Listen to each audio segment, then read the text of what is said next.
Welcome to OkState Daily. Casey Porter here. Chase, how about it? Oh man, dude, don't start out like that, man. Don't start out like that.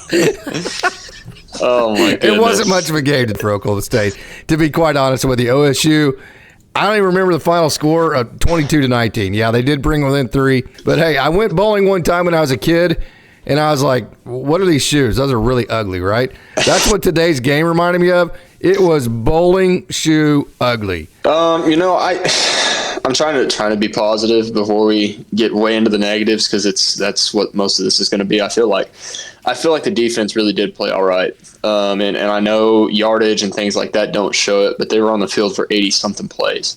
I think a lot of that's their fault. They could have done exactly what Utah did and went 3 and out.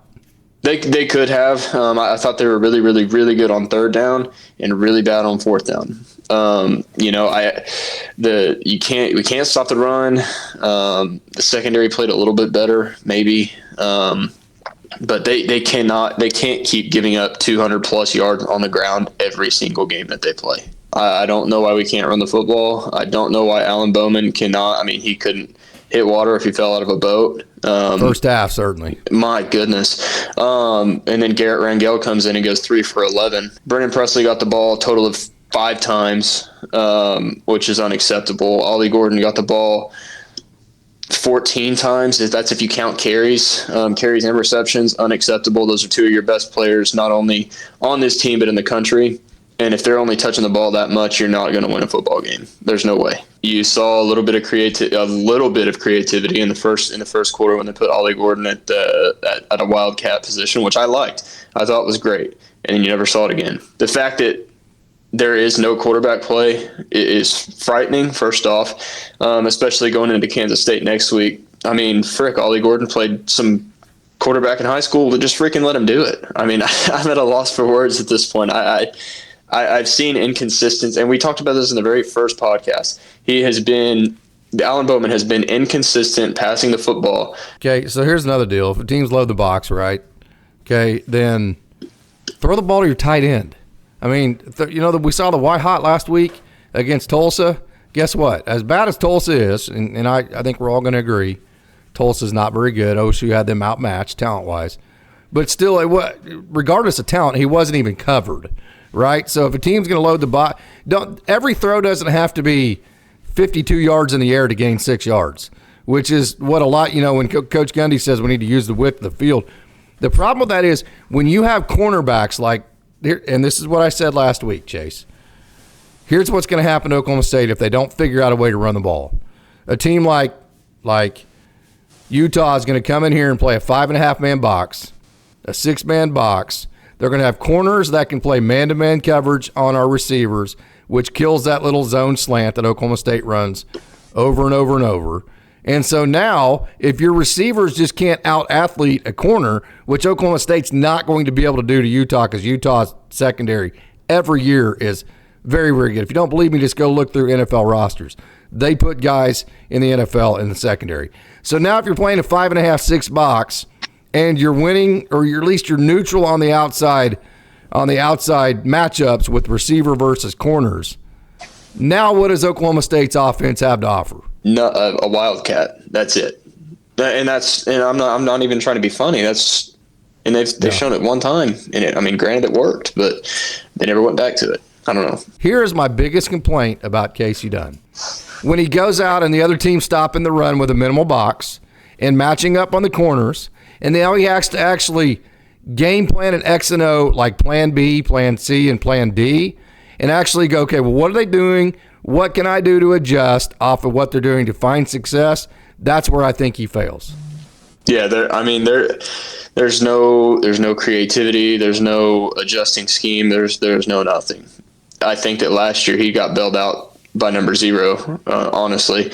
If we're using baseball terms, it's like me leaving Shohei at a 9-hole. What good is that going to do? There's results and there's process.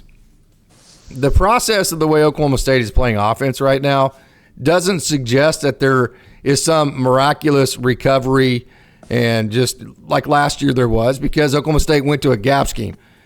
The process of it doesn't suggest that there is this miracle coming around the corner like there was last year. But I will say this. If you go and you beat K-State next week, you have a stranglehold probably on that second place position. You win the rest of your games, and you're okay. So however you have to do it, punt this thing in the trash can, move on to next week, I guess. Yeah, I mean, you just really dug yourself a hole because you played a second-string quarterback, and now you have to go to a really tough environment to play at in Manhattan. I was there just a few weeks ago, and that environment's crazy, and it's a cool environment. It's going to be a tough place to play, and obviously there's a lot riding on this game. K-State knows that. Oklahoma State knows that. Whoever wins this has a good chance to end up playing Utah in the Big 12 championship game. So there's a lot riding on the line for both teams, and it's going to be a little bit easier for K-State because they're at home, and the home field advantage plays a huge role. Can. Yeah, I mean, it can for sure. I'm scared to have seen what Cam Rising would have done to this defense. I really am, because the Wilson kid, he's all right. I think he moves better than Cam Rising does, and I think that's what made him a little bit more dangerous. But some of the passes that he made, I mean, he made some costly turnovers that could have really changed the game. And I don't think if you have a healthy and experienced Cam Rising, I don't think that happens. So maybe the defense doesn't look as good as they did today against Cam, and then you're in really big trouble because you can't move the ball and you can't stop the offense. I mean, you're screwed. Dwelling on negativity gets you nowhere. I understand all that, but where do you go here? I mean, you're allowed the 12-hour rule. Yeah, be mad about it and be pissed about it for 12 hours, and then you move on, because nothing that you can there's nothing that you can change now that's going to change the fact that you lost 22-19. There's nothing. I think that you look at the last few drives, the last few offensive drives, and you build off of that, because they ended, and offensively they did end on a high note, I would say, in terms of scoring 16 points or whatever it was in the last 7 minutes of the fourth quarter. That's great, and I'll take that on to Manhattan. Defense, I mean, at this point, I would let them sleep tomorrow. I mean, good grief, yeah, right. Let them sleep and let them get in the ice bath. But one thing that I thought was encouraging is in the post-game press conference, he said that the players themselves were good. They were more of a positive, been there, done that kind of mentality. And I think that's a positive. That's the best. That's the best thing I can say. At least the spirits were high, and they did. They fought until the last buzzer, but they started swinging too late. Is it O-line? Is it Ollie? What is it? It's not Ollie. I truly think that it's the fact that he's getting 3.8 yards or 3.8 a carry is what he got today, but he's getting hit at the 0-yard mark. 3.8 is great. I mean, in my opinion. A lot of that was on that last drive, that 12-yard run. Yeah, but I mean, what I'm saying is he's getting hit at the line of scrimmage every time he touches the ball, and it's impossible to make somebody miss, or near impossible to make somebody miss as soon as you're receiving a handoff. And now in his mind, he's like, crap, where's the guy coming from? I know I'm about to get smoked. So a lot goes into that, and he can't just run downhill because they're not getting enough push. Sure. And then they have 8, 7.5, 6 guys in the box. I don't know. I don't think it's Ollie Gordon. I think it's the fact that, one, the scheme is bad, because we're continuing to do the same thing over and over and over again, and the O-line doing great pass blocking, doing a bad job run blocking, in my opinion. They'd be given a chance, though. I mean, I can show you film to where you can say the offensive line's not doing their job, but it's literally an unblocked player that they're not even supposed to block that's making the play. That would be my pushback against that. And then you got to change your scheme. I mean, correct, 100%. They ran the Wildcat one time. Why, when things work or things have shown success, why do you go away from them? It's right. I mean, it's the dumbest thing ever. Well, they've seen it once. Okay, did they stop it? Have they stopped it enough to get you to stop doing it? Because they've stopped everything else enough, but we're going to keep doing that. Very frustrating day, Chase. Any final thoughts? Flush it and move on to the next one. Yeah. One thing that's concerning about K-State, man, is they got the quarterback that can run. And he's talented. He's really good. And one thing that's really hurt Oklahoma State's defense is quarterbacks that can run the football. Mm-hmm. And that's one thing that Oklahoma State does not have, is a quarterback that can run the football. And that's another thing that I think that's why Ollie Gordon is struggling, is because they are not showing any other run threat outside of Ollie Gordon. Correct. They're not showing a Brennan Presley. They're definitely not showing Alan Bowman. I just don't. How hard is that to figure out? That Brennan Presley needs to run the ball sideways. Give you a second flow threat. I just don't know why that's so hard to figure out. I don't know. Gavin Freeman could be another guy. Yeah. We threw him the screen to try to get him to score. Why not also give him a jet sweep where he can get 6 or 7 yards going, right? Well, and the other thing is, it's going to sound stupid, but Rashad Owens is 230 pounds. Throw him in the backfield too. Yeah. What's it going to hurt? He's huge. Or put him at tight end. Yeah. Where he's if you're struggling to throw the ball, then put him at tight end where he's closer to the quarterback. Yeah, he's easier throw. He is built like a straight up man. He's huge. Yeah, and how many times did he touch the ball? 3. He got 3 catches today. Do we stick with the 7th-year quarterback that's not going to be here next year, or do you flush it and do you look for the future like Oklahoma State did when Mike Gundy came in as a freshman? Mike Gundy came in because we were playing a game like we saw today in 1986 against Houston. I think it should have been Zane after Alan Bowman, in my opinion. I know that he hasn't played. I don't think today, because I do, because have you ever seen Zane Flores play? I haven't, and that's with your own eyes. No, and that's why I think that so you should have no played. Idea what Zane Flores can do, right? But that's my problem with that. I've seen Garrett Rangel play, and I've seen enough to know that he ain't it. That's the other thing they messed up on, is they left him in way too long. Way too long. Yes. But I'm an advocate. I say let the big kid from Nebraska come in and see what he can do. I really do, because first of all, that's with the season on the line. Yes, because even though you've never seen him with your own eyes. Yes, because I've seen Garrett Rangel play, and he's not it, man. He's not. I'm not disagreeing with her. So you go Zane Flores over Alan Bowman? Yes.